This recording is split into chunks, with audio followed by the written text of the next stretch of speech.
Hello students, कैसे हैं आप लोग। उम्मीद करता हूँ अच्छे होंगे।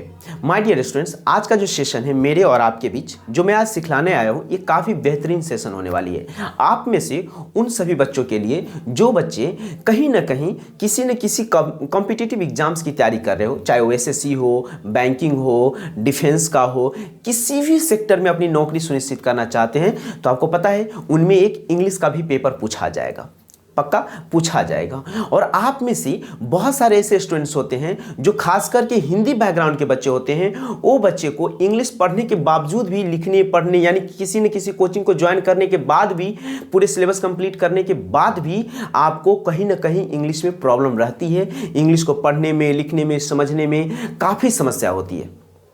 इसमें क्या वजह जानते हैं? अगर आपको पढ़ने के बावजूद भी, पूरे सिलेबस कंप्लीट होने के बावजूद भी अगर दिक्कत होती है ना, तो उसके पीछे कोई ना कोई रीजन होगा। उस रीजन को खोजिए। वो रीजन ये है कि आप इंग्लिश में सीक्वेंस वाइज चैप्टर को नहीं पढ़ें। मतलब मैं इसी चैनल पे, या सूर्या सर इंग्लिश वाले इसी चैनल, जिस चैनल पर भी आप मुझे देख पा रहे हो, उसी चैनल में जाइए, प्ले लिस्ट में खोलिए, उनमें एक वीडियो आपको मिलेगा 15-20 मिनट का। उस वीडियो में देखिएगा, मैंने बताया हूँ कि इंग्लिश खासकर हिंदी बैकग्राउंड के बच्चे, जिसकी बैकग्राउंड हमेशा से हिंदी बैकग्राउंड रहा है, हिंदी में पढ़ा है, लिखा है, सुना है, सब कुछ किया है, वो बच्चों को इंग्लिश को कैसे कंप्लीटली पूरा कर सके, इंग्लिश में अच्छे स्कोर कैसे ला सके, उन वीडियो में बताया हूं कि आखिर सबसे पहले कौन से चैप्टर, कौन से टॉपिक को पढ़ना चाहिए, उसके बाद दूसरे स्थान पर कौन से चैप्टर, कौन से टॉपिक को पढ़ना चाहिए, एकदम सीक्वेंस बताया हूं। और आज का जो मेरा सेशन है, आज जो मैं आपको पढ़ाने आया हूं, उन्हीं टॉपिक को देखते हुए, उन्हीं वीडियो यानी उन्हीं सीक्वेंस को देखते हुए आज मैं एकदम जीरो लेवल से पढ़ाने के लिए आया हूं, एकदम जीरो, ABCD से।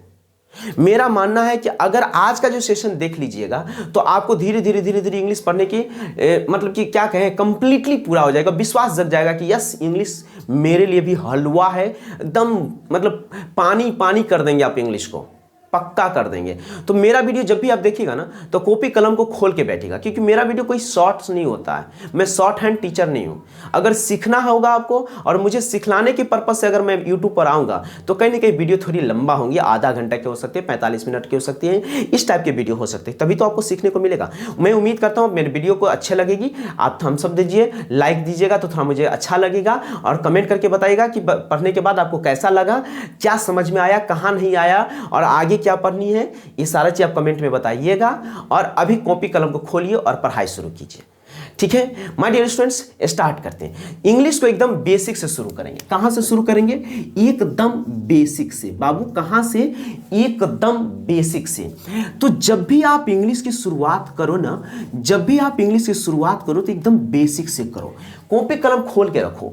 इंग्लिश मैं आपसे पूछूं कि अरे बाबू इंग्लिश क्या है, तो आप कहिएगा सर इंग्लिश तो एक लैंग्वेज है सर। हम कहेंगे वाह, लैंग्वेज है।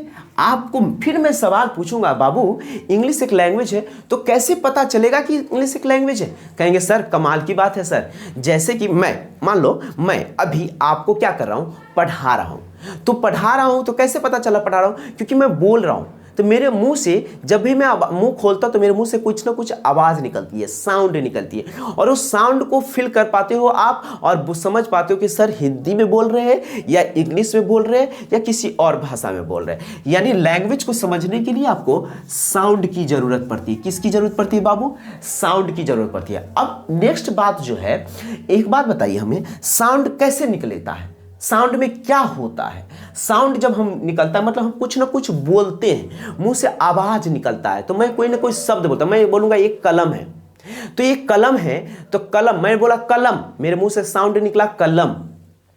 तो कलम बोलने के लिए हमें अक्षर का ज्ञान है। कलम, कलम एक अक्षर का ज्वाइन है, एक साथ है, तब जाके एक मुकम्मल शब्द बना कलम, है ना।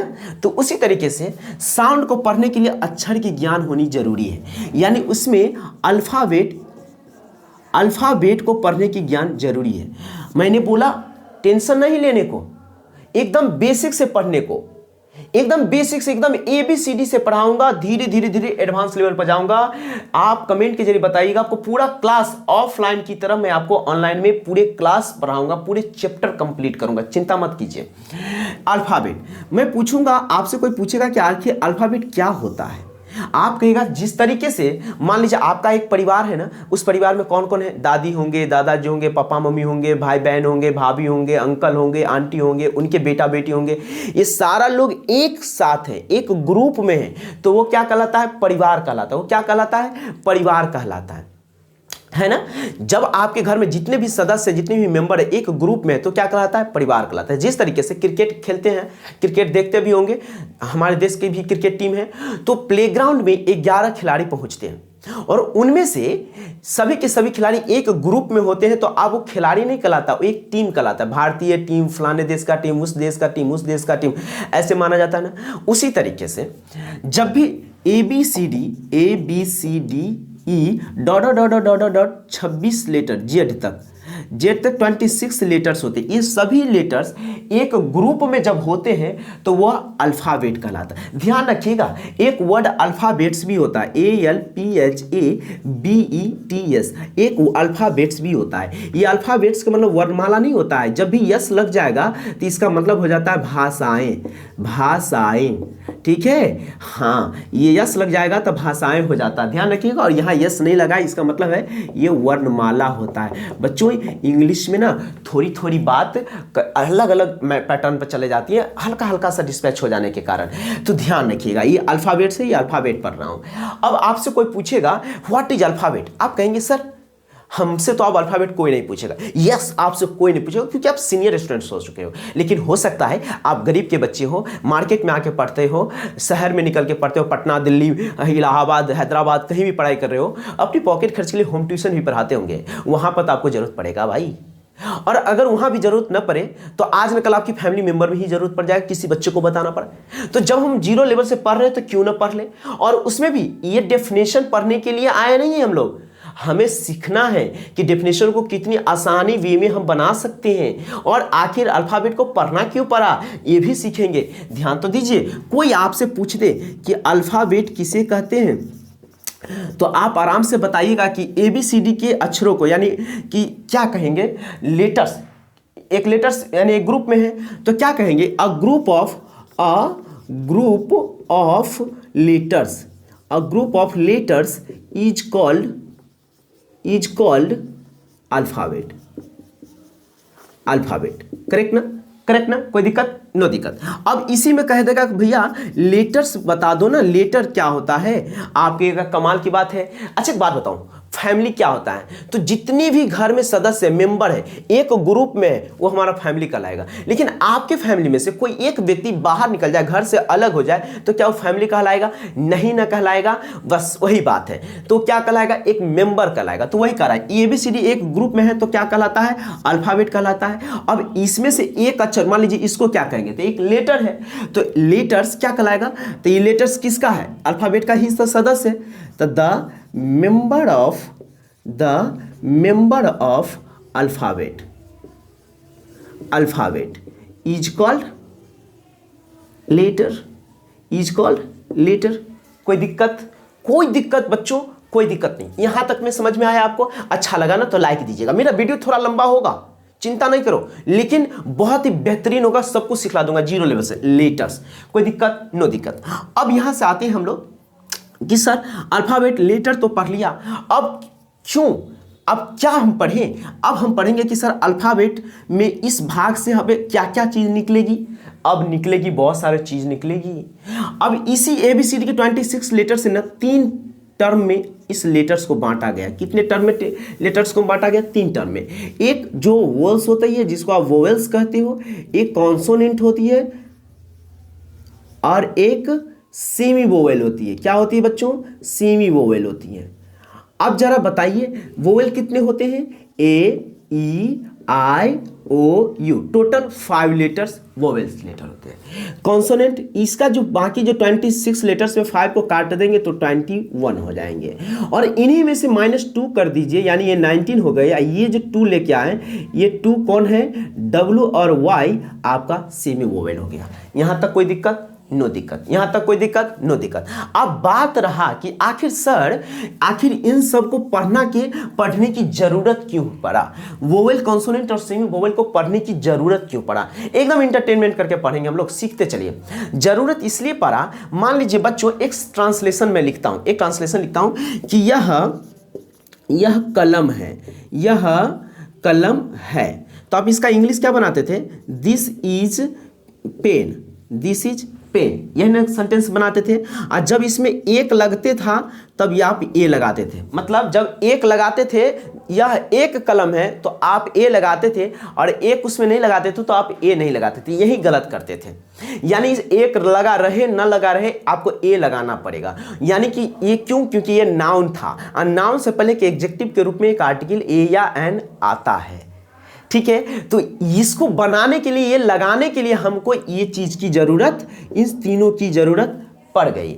अब बात बनता है कि सर आखिर किसके पहले एन लगेगा, किसके पहले ए लगेगा, और किसके पहले ए लगेगा। यानी सेमी वोवेल के पहले ए लगेगा, कॉन्सोनेंट के पहले ए लगेगा, और वोवेल से पहले एन लगेगा। तो जो बचपन में पढ़े थे 9th 10th 11th 12th तक जो आपने पढ़ा था कि जिस भी वर्ड के पहले ए या एन लगाना हो, और वो वर्ड का पहला लेटर अगर वोवेल हो तो एन लगाइएगा, कॉन्सोनेंट हो तो ए लगाएगा, ये बकवास का चीज को खत्म कर दीजिए। ये बचपन तक तो ठीक था, अब ऐसे काम नहीं चलेगा। कॉम्पिटिटिव इंग्लिश में कुछ कुछ ऐसे भी वर्ड रहेंगे कि फर्स्ट लेटर कॉन्सोनेंट रहेंगे फिर भी एन लेंगे, और वोवेल्स रहेंगे फिर भी ए लेंगे। यानी जो पहले रट रटा चीज जो पढ़ रहे थे ना, उसको खत्म कर दीजिए। अब मैं बताता हूं साउंड। आपने क्या पढ़ा कि सर इंग्लिश क्या है, एक साउंड है, लैंग्वेज है, और लैंग्वेज को हम साउंड से पढ़ते हैं। किससे पढ़ते हैं, साउंड से पढ़ते हैं। तो कहीं ना कहीं इंग्लिश को जब साउंड से पढ़ते हैं तो हम इसका रेखांकित भी हम साउंड से करें। तो देखिए, जिस भी वर्ड के पहले अगर ए और एड लगाने का डिसाइड करना पड़े तो उन वर्ड को बोलिए, साउंड में लाइए, और अगर साउंड डायरेक्ट ग्लैंड से होकर के डिलीवर हो जाए तो एन लीजिएगा, ठीक है। और अगर मुंह का, दांत का, जीभ का, टंग का, तालू का, इन सब का हेल्प अगर लगे, नाक का, इस सब का हेल्प से अगर वो शब्द बोलाए तो आप ए लीजिएगा, तो आप ए लीजिएगा, कॉन्सोनेंट समझिएगा। आप कहिएगा सर इसका प्रमाण है क्या? हाँ, आप बचपन में एक सरल हिंदी व्याकरण का बुक पढ़े होइएगा। उन बुक को जाइए, पेज नंबर 1 में लिखा है वर्ण किसे कहते हैं, उसमें लिखा होगा वर्ण उस मूल ध्वनि को कहते हैं जिसका खंड या टुकड़ा नहीं किया जा सकता है। बच्चे आप उस पेज को पलटिए, और नेक्स्ट पेज में लिखा है एक पेड़ पौधा का पिक्चर होगा, बरगद का पेड़ पौधा की पिक्चर होगा, और उनमें क च ट त प लिखा हुआ है। यानी उसको यही पढ़ने के लिए बचपन में हम लोग को पढ़ाया नहीं गया, तो इस बात को ध्यान नहीं आता है। इंग्लिश ऑनर्स कीजिएगा, पेपर नंबर 7 में पूरा यही पढ़ना है साउंड के बारे में। तो आई होप कि समझ गए होंगे। अब बात बनता है कि सर अल्फाबेट लेटर को पढ़ने के बाद हम क्या बना सकते हैं। तो एक बात बताइए, इसी लेटर को ज्वाइंट कर करके एक कलम बनाते हैं ना, तो अब हम वर्ड पढ़ेंगे। क्या पढ़ेंगे बाबू? वर्ड। वर्ड, ये वर्ड क्या होता है, मतलब शब्द क्या होता है, मतलब शब्द क्या होता है मैं बताता हूं। ये क्या है, ये क्या है बुआ? पी है। ये क्या है बाबू? ये क्या है? ये क्या है? ई है। और ये क्या है बाबू? ये क्या है? एन है। अच्छा एक बात बताइए, ए भी एक लेटर है, ए भी एक लेटर है, ए भी एक लेटर है, और जब हम पीईएन एक ग्रुप में कर दिए तो इसका एक शब्द बन गया ना, इसका एक शब्द बना ना। तो जब भी एक लेटर हो, 1 लेटर या 1 से मोर देन 1, यानी एक लेटर हो या एक से अधिक लेटर हो, अगर एक ग्रुप में रहेगा और एक सही अर्थ बताएगा, उसका सही कोई अर्थ बनेगा, तो वह हमारा वर्ड कहलाएगा, वरना वह वर्ड हमारा नहीं कहलाएगा। बताइए, एक से अधिक लेटर कितने? 3 लेटर हैं, एक साथ भी हैं, एक अच्छा ग्रुप बनाया, एक अच्छा मतलब दिया कि पेन मतलब होता है कलम, मतलब इसका एक सही अर्थ है, यानी ये वर्ड मीनिंग है। और अगर यही चीज को NPE कर दे तो क्या ये NPE कर दे तो क्या ये अच्छा एक ग्रुप में तो आया, लेकिन क्या ये सही अर्थ दिया? क्या इसका मतलब कलम हुआ? नहीं, ये हमारा वर्ड मीनिंग नहीं कहलाएगा। यानी कि ये वर्ड, समझ गए? वर्ड मीनिंग क्या होता है? एक लेटर हो या एक से अधिक लेटर हो, अगर वो सही अर्थ देगा तो हमारा वर्ड कहलाएगा, अन्यथा वर्ड हमारा नहीं कहलाएगा। आई होप कि समझ में आ गया होगा। माय डियर स्टूडेंट्स, अब हम लोग पढ़ते हैं वर्ड के बाद सेंटेंस। क्या पढ़ना पड़ेगा? सेंटेंस। अब देखिए, वर्ड के बाद सेंटेंस। क्योंकि एक शब्द बना, शब्द से ही तो सेंटेंस बनेगा। जैसे कहूंगा मैं एक शिक्षक हूं, मैं एक शिक्षक हूं, अलग अलग शब्द को एक साथ ज्वाइंट करके हमारा एक क्या बना, एक सेंटेंस बना।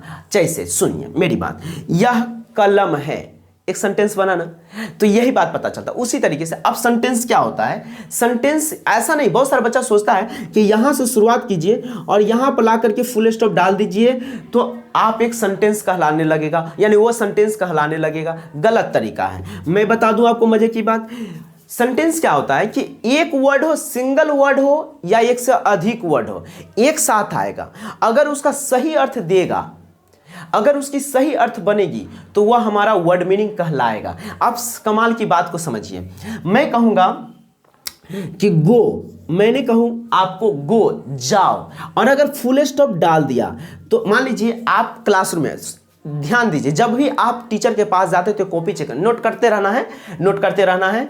जब आप कोचिंग क्लास जाते थे या स्कूल जाते थे तो आपको टीचर से जब कुछ पूछना होता था तो आप आते थे ऑफिस में, चेक कर देते थे टीचर, और टीचर बोलते थे गो, तो किसको बोला गो, ऑटोमेटिक आप समझ जाते थे कि सर मुझे बोले हैं गो। तो जब आपको एक वर्ड लिखने के बावजूद अगर आप समझ में आ गया आपको कि क्या कहना चाह रहा है, किनको कहना चाह रहा है, तो ये सेंटेंस कहलाएगा, ये सेंटेंस कहलाएगा। आपको कहेंगे प्ले, खेलो, तो आप जब समझ जाएंगे कि सर मुझे ही बोले हैं, तो ये हो गया सेंटेंस। और लिखित तौर पर आपको अगर वर्ड के बाद फुल स्टॉप वर्ब के बाद पढ़ा तो आप समझ जाए कि ये सेंटेंस है। अगर ये फुल स्टॉप नहीं रहता तो ये सेंटेंस नहीं कहलाता। करेक्ट। अब एक और सेंटेंस, मैं कहूंगा मैं स्कूल जाता हूं, आई गो टू स्कूल, मैं स्कूल जाता हूं। क्या ये सेंटेंस है? यस है, क्योंकि इसमें पता चलता है कि स्कूल जाना, कहां जाना पता चलता है। अगर मैं बोलूंगा आई गो, अगर मैं बोलूंगा आई गो, मैं जाता हूं, आई रीड, मैं पढ़ता हूं, यू रीड, यू आप पढ़ते हो, इसमें पता चलता है कि आप क्या पढ़ते हो? नहीं। मैं कहूंगा आई गो, मैं जाता हूं, तो आपको पता चला कि सर कहां जा रहे हैं? नहीं। तो ये एक सेंटेंस, यहां पर देखिए सिंगल वर्ड भी एक सेंटेंस बन गया, लेकिन यहां पर अभी तक सेंटेंस नहीं बना, क्योंकि ये कहां जा रहा है पते नहीं चल रहा है।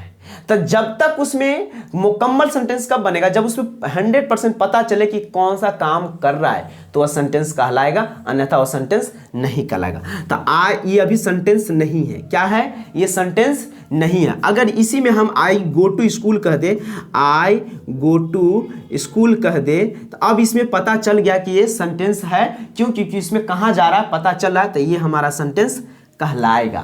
तो सर ये जो सेंटेंस नहीं कहलाया तो इसको क्या कहेंगे? इसको एक क्लॉज कहेंगे। क्या कहेंगे? एक क्लॉज कहेंगे। आखिर सेंटेंस और क्लॉज होता क्या है? गौर से समझिएगा। यहां पर मैं लिख रहा हूं, आखिर सेंटेंस और क्लॉज में कितना का फर्क है? बहुत का फर्क है। यहां समझ बाबू, ये 6 फीट का लड़का है, मान लीजिए ये 6 फीट का लड़का है और ये 5 फीट का लड़का है। ये भविष्य में 6 फीट बन सकता है, ये भविष्य में 6 फीट बन सकता है, लेकिन कभी ये लड़का 5 फीट बन सकता है क्या? नहीं बन सकता है। तो ये हमारा क्लॉज हो गया, ये हमारा क्लॉज हो गया, ये हमारा सेंटेंस हो गया। तो एक बात और भी सीखने को मिला कि एक क्लॉज सेंटेंस बन सकता है, लेकिन एक सेंटेंस कभी क्लॉज नहीं बन सकता है। मतलब याद रखिए, आई गो, मैं जाता हूं, ये सेंटेंस नहीं है। क्यों? क्योंकि मैं पता नहीं चला कि कहां जा रहा है। तो ये कहीं ना कहीं सेंटेंस बनाया जा सकता है। अगर जैसे ही मैं to school, to college, to play कुछ भी कर दें तो पता चल, तभी सेंटेंस बन जाएगा। लेकिन ये एक सेंटेंस है, इसको आप क्लॉज नहीं बना सकते हैं। यानी 6 फीट का लड़का 5 फीट कभी नहीं बन सकता, लेकिन 5 फीट का लड़का ये 6 फीट भविष्य में बन सकता है। अब समझ में आपको आ गया होगा। आगे हम लोग पढ़ेंगे क्लॉज। क्या पढ़ेंगे? क्लॉज। तो क्लॉज का एक सेशन अलग लेके आएंगे, अभी नहीं, आगे। बाबू सेंटेंस के बाद इडियम्स फ्रेज पढ़ना पड़ता है। क्या पढ़ना पड़ता है? Idioms phrase. फ्रेज, ये फ्रेज क्या होता है? इडियम्स फ्रेज क्या होता है? इडियम्स फ्रेज देखिए मैं बताता हूं, ये कभी सिंगल वर्ड का इडियम्स फ्रेज नहीं होता, सिंगल वर्ड का फ्रेज नहीं होगा, ध्यान रखिएगा। जब भी होगा तो एक से अधिक वर्ड के कॉम्बिनेशन से ही होगा। जैसे मैं कहूंगा ऑल इन ऑल, है ना, कैट्स एंड डॉग्स, है ना। तो ये सारा वर्ड जो है ये एक फ्रेज है। लुक आफ्टर, जैसे लुक आफ्टर, देखभाल करना, ये एक सिंगल वर्ड नहीं है, डबल वर्ड है। एक डबल वर्ड आएगा और उसका जो म्यूचुअल जो अपना वर्ड होना चाहिए, मतलब वो ना होकर के एक अलग से बनाता हो, वही हमारा इडियम्स फ्रेज कहलाता है। कोई दिक्कत यहां तक में? कोई दिक्कत बाबू? नो दिक्कत।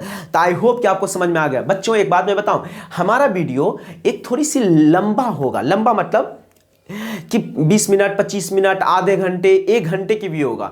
जैसा कंटेंट होगा वैसा होगा। मेरा मतलब है कि 5 मिनट की वीडियो बना के आपको क्या सिखला दूंगा मैं? आपको कुछ नहीं सीख पाओगे आप। सब चीज़ का एक सीक्वेंस होता है कि कुछ चीज़ ऐसे हैं जिनको, मान लीजिए इसी वीडियो को जो भी आज हमें पढ़ाना है, इसको आप 3 भाग में तोड़ देंगे 15-15 मिनट का, तो आपको ज़्यादा समझ में नहीं आएगा। लेकिन एक ही वीडियो में थोड़ी क्लास 1 घंटा के हो जाए, लेकिन सीरियल बाई पूरा एकदम नंबर बाय नंबर सीक्वेंस में लगा रहेगा, तो आपको ज़्यादा समझ में आएगा। मुझे यकीन है कि आप मेरी बात को समझ पा रहे होंगे। माय डियर स्टूडेंट्स, इसको नोट कर लीजिए, स्क्रीनशॉट ले लीजिए और मैं आगे बढ़ता हूँ। बढ़ूँ मैं? चलो मैं बढ़ता हूं। इसको आप स्क्रीनशॉट ले लीजिए, नोट कर लीजिएगा। मैं आगे बढ़ रहा हूं, आगे मैं बढ़ रहा हूं। आप लोग को कोई भी प्रॉब्लम हो, किसी भी सीक्वेंस में जहां पर भी दिक्कत हुआ हो, आप कमेंट के जरिए बताइएगा कि सर यहां पर मुझे प्रॉब्लम हुआ था, आप मुझे बताइए। मैं पुनः उस चीज को फिर से वीडियो बनाऊंगा। मुझे थोड़ी खांसी है। चलिए अब मैं पढ़ता हूं सेंटेंस। अब हम लोग सेंटेंस को खोल के पढ़ेंगे। SENTENCE, sentence. My dear students, sentence, अब सेंटेंस का 2 बात होता है। एक होता है प्रकार और एक होता है टाइप, मतलब भाग, पार्ट्स। देखो यहां पर बताते हैं, मैं जो अभी सेंटेंस पढ़ाऊंगा वो सेंटेंस का काइंड्स नहीं पढ़ाऊंगा। सेंटेंस का काइंड्स नहीं पढ़ेंगे क्या? पार्ट्स पढ़ेंगे। क्या पढ़ेंगे? पार्ट्स। हमें पार्ट्स पढ़ना है। काइंड्स मतलब सेंटेंस कितने प्रकार के होते हैं, जैसे affirmative, negative, exclamatory, interrogative, exclamatory, ये सारा चीज। तो हमें अभी वो चीज नहीं पढ़ना, हमें अभी पार्ट्स पढ़ना है। मतलब सुनिए, जैसे एक सेंटेंस हो गया, जैसे एक सेंटेंस है कि आई एम रीडिंग इंग्लिश। एक सेंटेंस है। क्या है बाबू? यह एक सेंटेंस है। और इस सेंटेंस का पार्ट पढ़ेंगे, भाग नहीं पढ़ेंगे, प्रकार नहीं पढ़ेंगे, पार्ट पढ़ेंगे, पार्ट्स, भाग, कि ये भाग क्या है, ये भाग क्या है, ये पूरा भाग क्या है, ये क्या है, ये क्या है, ये सारा पार्ट्स बाय पार्ट्स पढ़ेंगे। आई होप कि आपको समझ में आ गया होगा। अब समझिए कि सेंटेंस को, अब पता चल गया होगा कि आपको हम सेंटेंस में क्या पढ़ाना चाह रहे हैं, सेंटेंस का पार्ट्स पढ़ाना चाह रहे हैं। बाबू सेंटेंस में ना 2 पार्ट्स होता है। कितने पार्ट्स होता है? 2 पार्ट्स होता है। एक होता है सब्जेक्ट। क्या होता है बाबू? सब्जेक्ट। और एक होता है प्रेडिकेट। क्या होता है बाबू? प्रेडिकेट होता है। अब समझ में आपको आ गया। देखिए मेरा क्लास एकदम सीरियस पॉइंट होता है, टू द पॉइंट, पढ़ाई वाली बात, ठीक है।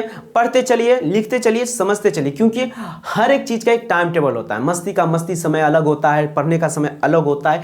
तो हम लोग अभी पढ़ाई करेंगे, नोट करते चलिए, समझते चलिए। जो भी दिक्कत होगा कमेंट के जरिए आप हमें बताते चलिएगा। अब जरा समझिए सब्जेक्ट। आप कहेंगे सर ये सब्जेक्ट और प्रेडिकेट पढ़ने से, अलग अलग पढ़ने से क्या फायदा? मान लीजिए कि कल को आपको हम न्यूज़पेपर पढ़ाएंगे, न्यूज़पेपर का भी क्लास लेके आएंगे, चिंता मत कीजिए।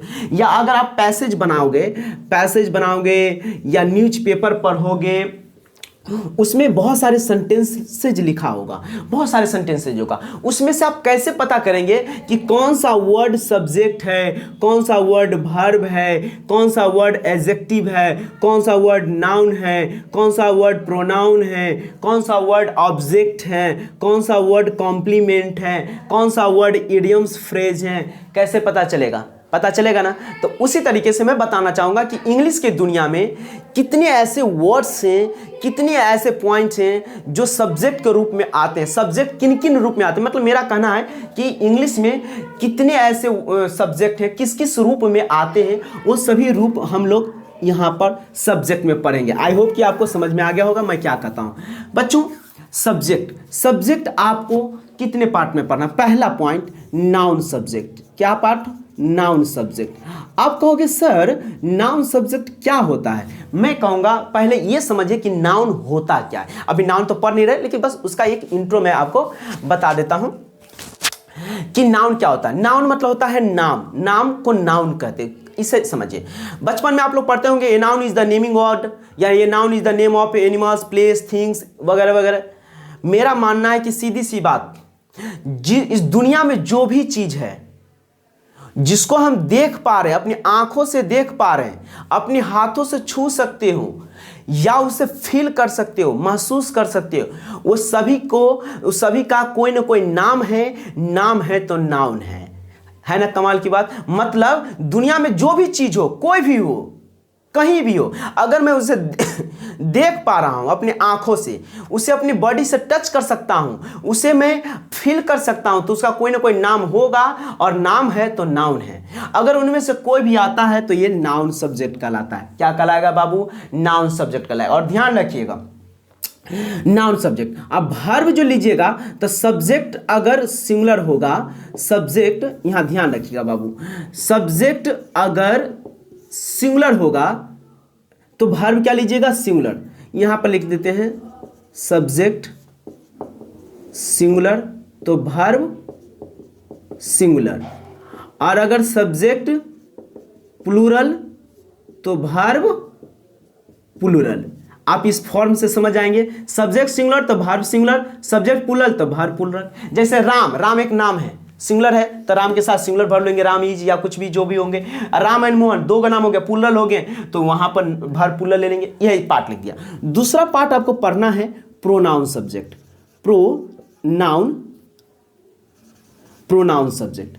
My dear student, pronoun subject क्या होता है?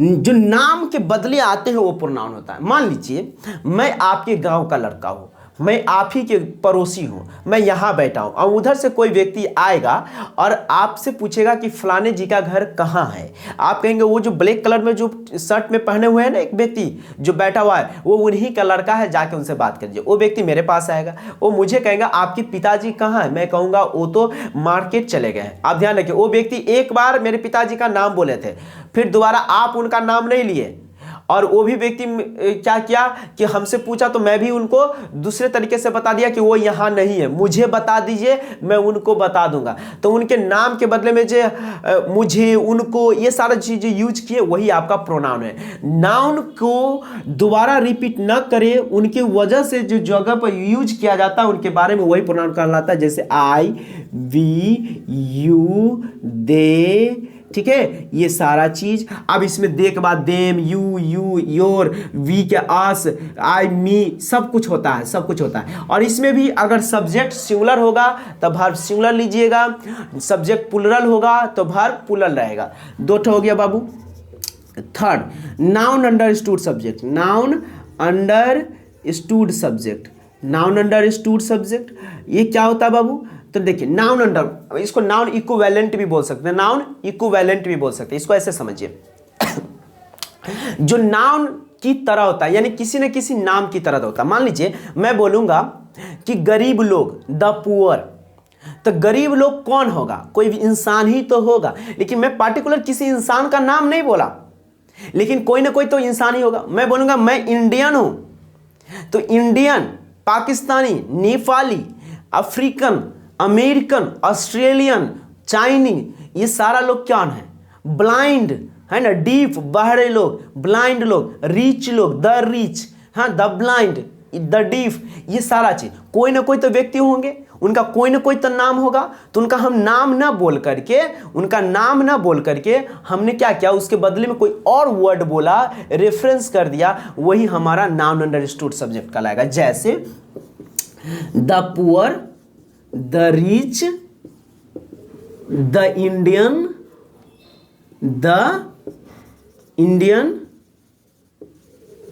है ना, ये सारे लोग। और ध्यान रखिएगा, इसमें एक नोट लिख लीजिएगा, इसका नोट लिख लीजिएगा कि ये यानी नाउन अंडरस्टूड सब्जेक्ट, ये सब्जेक्ट यानी दीज सब्जेक्ट ऑलवेज यानी हमेशा क्या होता है? प्लूरल होता है, प्लूरल होता है। तब अगर ये सब्जेक्ट हमेशा प्लूरल होता है तो वर्ब क्या लेंगे? वर्ब क्या लेंगे? प्लूरल लेंगे। क्या लेंगे?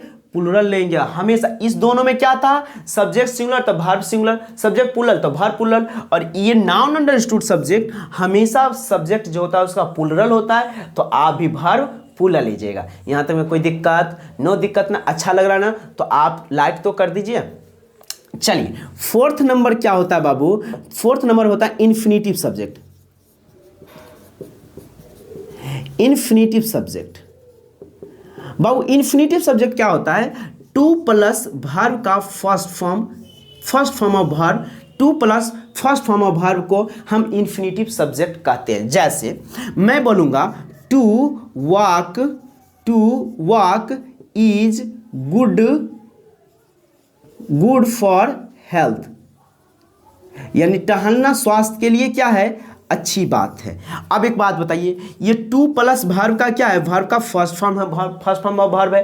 तो ये जो सब्जेक्ट हुआ, ये जो सब्जेक्ट होगा, इस तरीके से अगर लिखा रहेगा तो आप समझिएगा कि इन्फिनिटिव सब्जेक्ट है। तो आप क्या समझ के चलिएगा, इन्फिनिटिव सब्जेक्ट है। देख लीजिए, टू के बाद वर्ब का फर्स्ट फॉर्म ऑफ वर्ब, अगर ऐसा लिखा रहेगा तो समझ आएगा ये इन्फिनिटिव सब्जेक्ट है। अब इसमें इज क्यों किए हैं, ये हेल्पिंग वर्ब सिंगुलर क्यों किए हैं, इसलिए किए हैं क्योंकि यहां सब्जेक्ट कितने थे, सिंगुलर थे। अब इसी जगह पर टू वॉक एंड रन कर दे, तो अब यहां सब्जेक्ट प्लूरल हो गया, यानी 1 2 प्लूरल हो गया। तो यहां वर्ब क्या होगा, इज ना होकर के आर प्लूरल वर्ब होगा।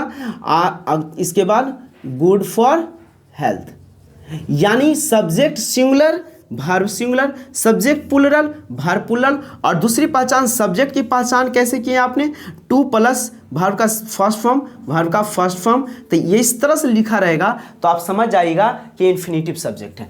अब हम आगे बढ़ते हैं। नेक्स्ट 5 नंबर जो होता है बच्चों, ये आपका जीरन सब्जेक्ट।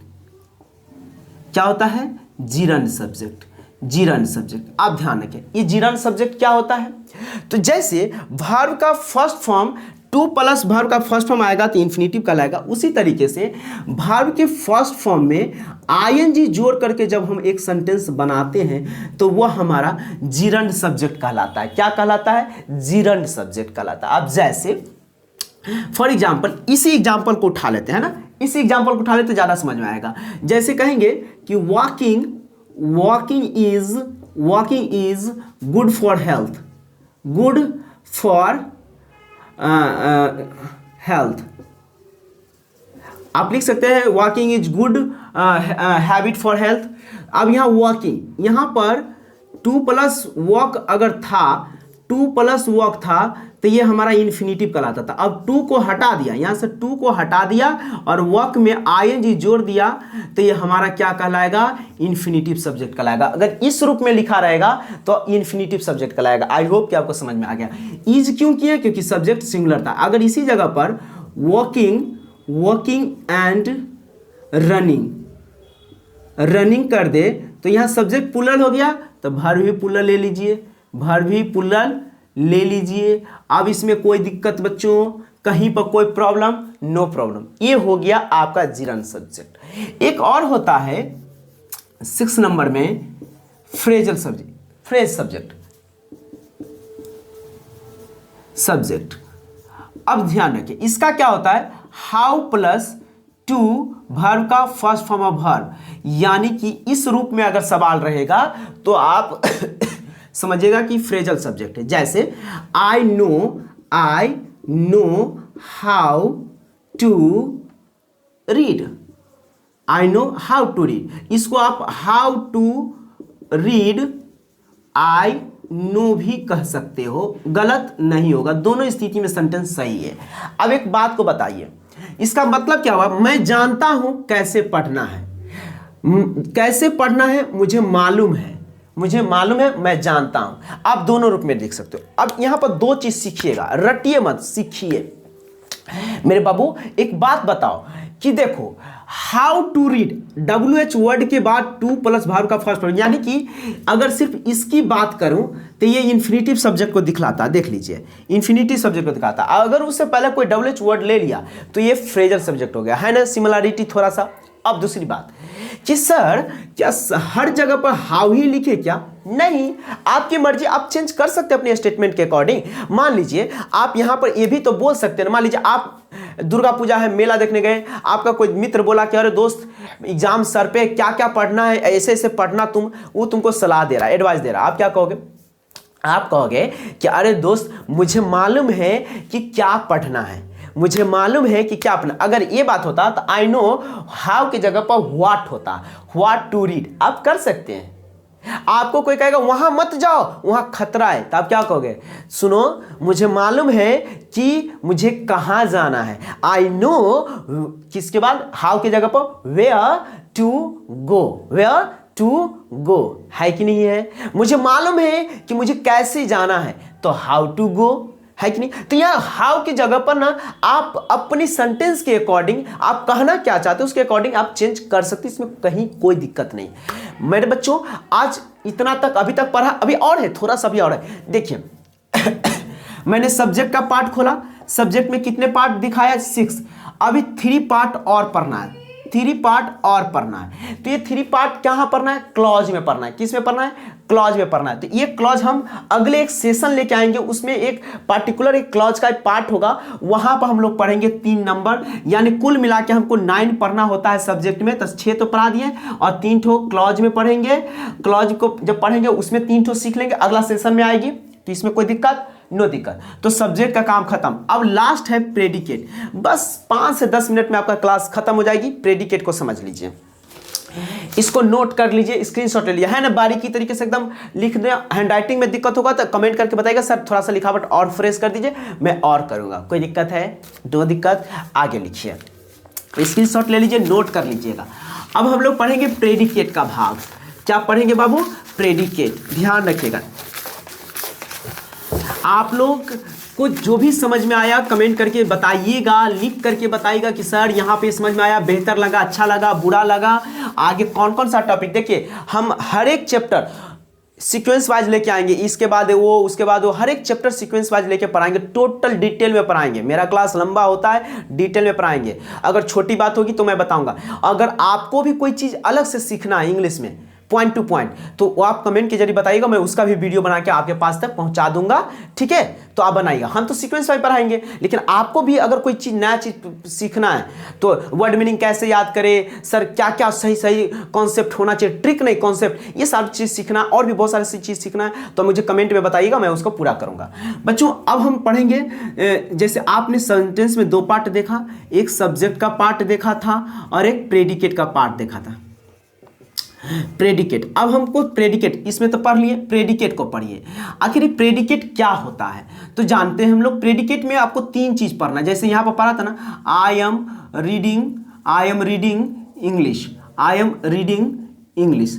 आप बताता हूं ये क्या था, एक सब्जेक्ट था, और यहां से यहां तक का जो भाग बचा ये हमारा प्रेडिकेट कहलाता है। क्या कहलाता है? प्रेडिकेट कहलाता है। तो इस भाग में क्या क्या पढ़ना है, इसमें आपको वर्ब पढ़ना है। किस क्या पढ़ना बाबू? वर्ब। दूसरा क्या पढ़ना है आपको? ऑब्जेक्ट। क्या पढ़ना है आपको? ऑब्जेक्ट पढ़ना है। थर्ड क्या पढ़ना है आपको? कॉम्प्लीमेंट पढ़ना है, कॉम्प्लीमेंट पढ़ना है। ये 3 पॉइंट आपको अभी और पढ़ना है, 3 पॉइंट प्रेडिकेट के अंतर्गत 3 पॉइंट। अब वर्ब का हम स्लाइड खोलते हैं, देखिए वर्ब। अगर वर्ब को देखा जाए तो वर्ब एक सेंटेंस में 2 रूप में आता है। एक होता है ट्रांजिटिव वर्ब, ट्रांजिटिव वर्ब, एक होता है इनट्रांजिटिव वर्ब। एक होता है ट्रांजिटिव वर्ब, एक होता है इनट्रांजिटिव वर्ब। आप कहेंगे सर ट्रांजिटिव वर्ब क्या होता है, इनट्रांजिटिव वर्ब क्या होता है? मेरी बात को समझिए। जब मैं बोलूँगा I go to school, I go to school, ये स्कूल जो है ना ये ऑब्जेक्ट नहीं है, ये कॉम्प्लीमेंट है। तो जब किसी भी सेंटेंस में वर्ब के बाद कोई ना कोई अगर ऑब्जेक्ट होगा, यानी कि वर्ब के बाद ऑब्जेक्ट अगर रहेगा तो ये वर्ब ट्रांजिटिव कहलाएगा, और अगर वर्ब के बाद ऑब्जेक्ट नहीं रहेगा तो यही वर्ब इनट्रांजिटिव कहलाएगा। आई होप कि आपको समझ में आ गया ट्रांजिटिव और इनट्रांजिटिव। कोई दिक्कत? नो दिक्कत। आगे बताइएगा कम। हाँ, अब दूसरी बात है कि वर्ब को हम कितने रूप में तोड़ते हैं। एक है आपका हेल्पिंग वर्ब। क्या होता है भाई? Helping verb. हेल्पिंग वर्ब और एक होता है मेन वर्ब। क्या होता है? Main verb. अब जरा गौर से समझिएगा कि सर हेल्पिंग वर्ब में क्या क्या पढ़ना है, और आप जो अपने माइंड में जो बैठा लिए हैं ना कि एक हेल्पिंग वर्ब होता है, एक मेन वर्ब होता है, तो एक गलत बात है। इंग्लिश एक मोरोपिक सब्जेक्ट है, यानी बहुरूपिया सब्जेक्ट है। आपको मैं बता दूं कि इंग्लिश में जो हेल्पिंग वर्ब होता है वो कभी ना कभी मेन वर्ब भी होता है।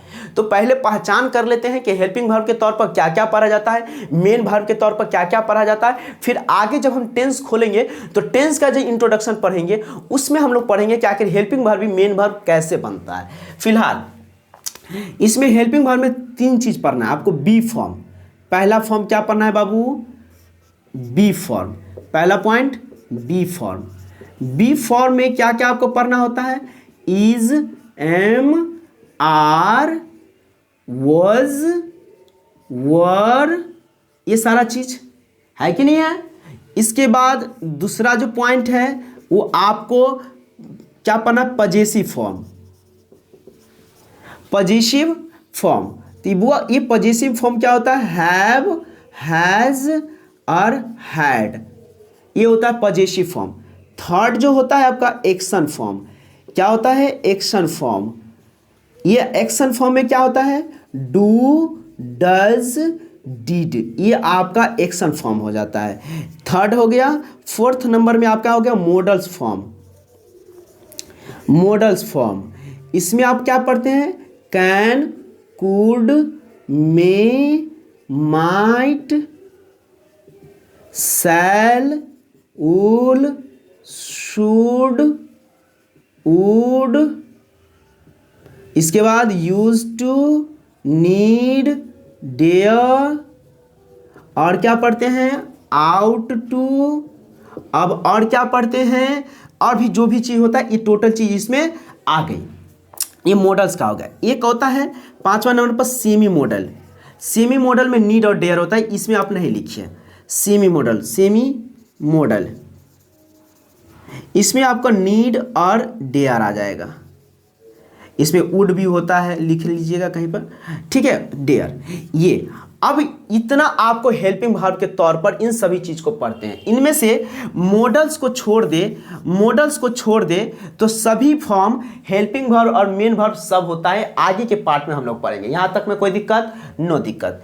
अब मेन वर्ब क्या होता है? जैसे पढ़ना, लिखना, सोना, पिटना, पिटाना, खेलना, कहीं जाना, आना, रोना, है ना, इन सभी चीज को हम मेन वर्ब कहते हैं। वो तो आप जानते ही हैं, डायरेक्ट मेन वर्ब। इसमें जितने फॉर्म आपने पढ़ा ये सब हेल्पिंग वर्ब है। और अगर मॉडल्स की बात छोड़ दे, इसकी बात अगर छोड़ दे, तो सभी के सभी फॉर्म हेल्पिंग वर्ब और मेन वर्ब सब होता है। कमाल की बात है ना। ये सब का यूज हम टेंस का स्टार्टिंग में इंट्रो पार्ट में पढ़ेंगे। यहां तक में कोई दिक्कत? नो दिक्कत बच्चों।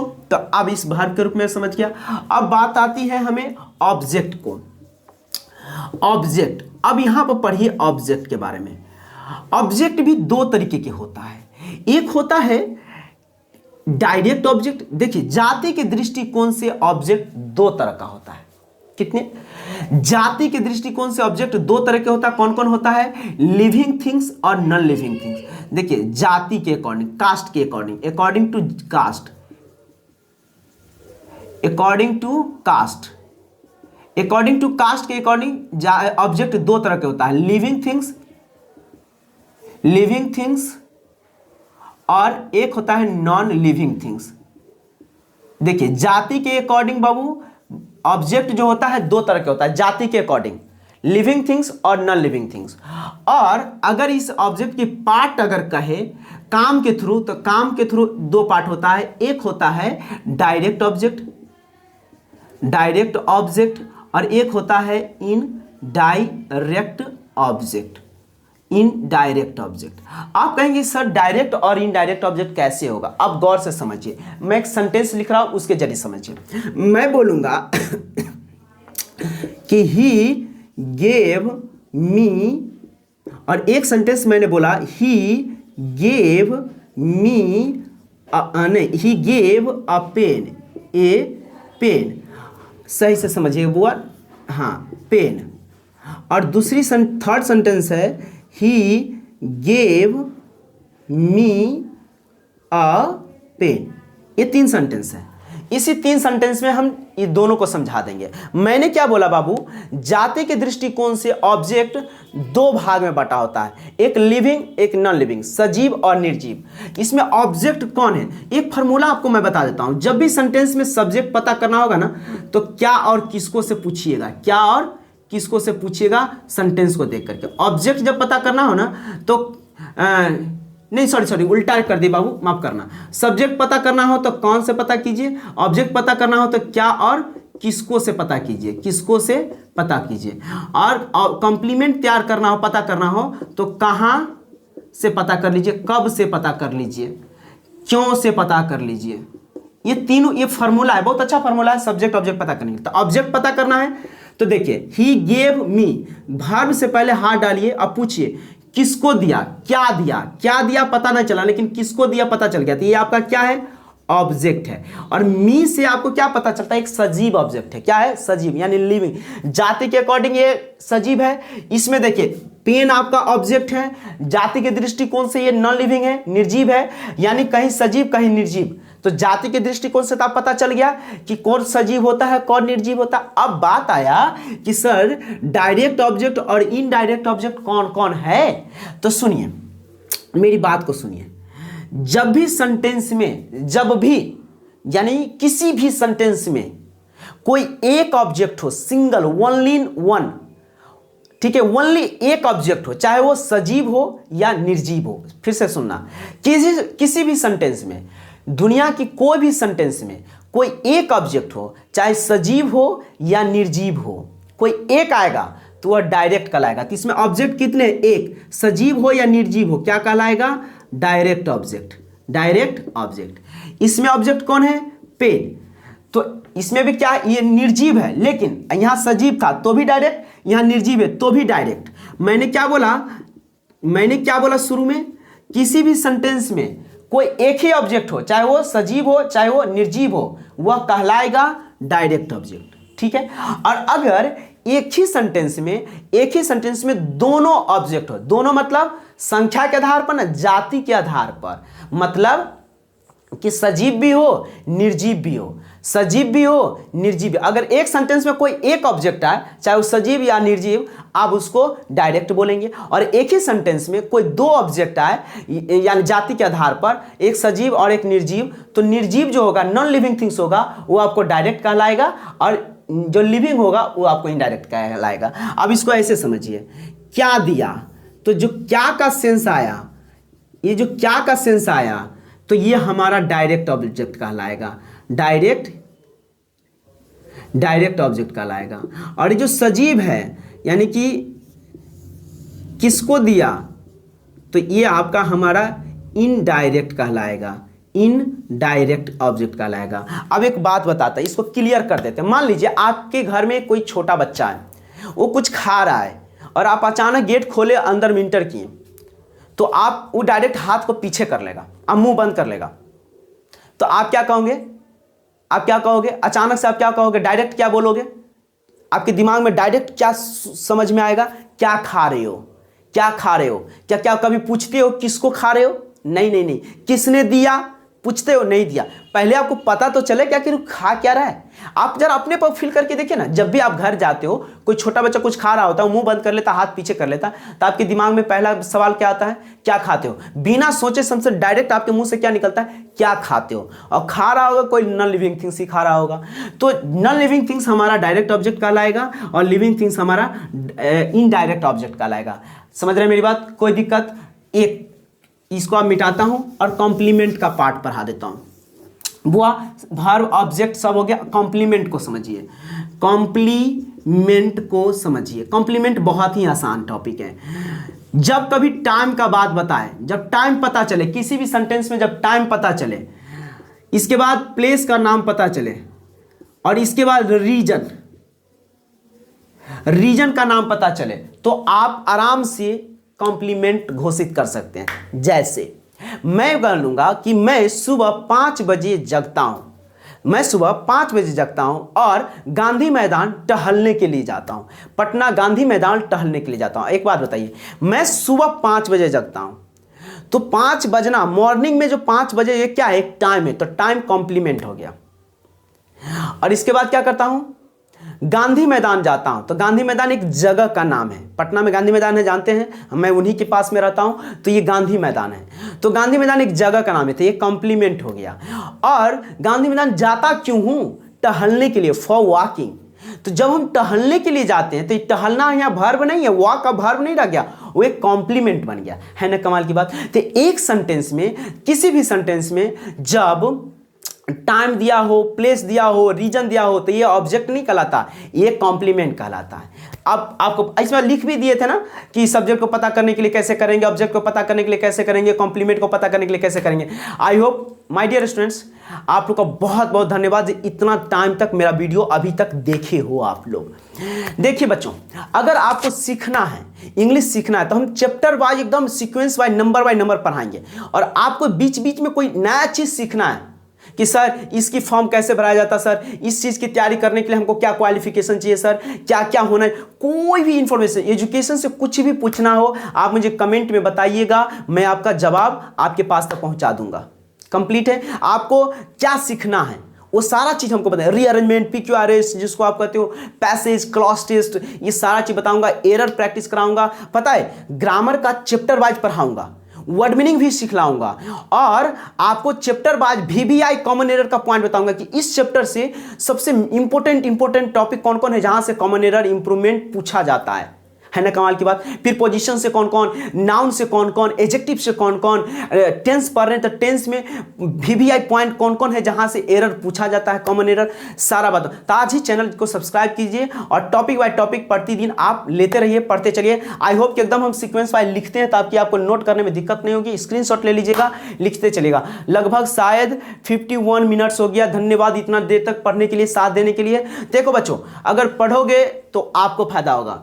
कोई कोई टॉपिक होता है जो 2 मिनट 5 मिनट में कंप्लीट हो जाता है, लेकिन कोई कोई टॉपिक ऐसे होते हैं जो बीच बीच में अगर छोटा हाफ टाइम का बनाने के चक्कर में क्या होगा कि वो सीक्वेंस सही नहीं पकड़ाएगा, इसलिए लंबे होंगे। तो चलिए आज भर यहीं पर रखिए, ठीक है, फिर मैं मिलता हूँ। जय हिंद आप लोग को। चलिए नोट करते चलिए और आप इसको ध्यान में रखिएगा, पढ़िएगा, फिर मैं अगले पार्ट को लेके आऊँगा। तो आज हम बेसिक कंप्लीट कर दिया, कल टेंस शुरू करेंगे, है ना मजे के बाद। चलिए ठीक, धन्यवाद।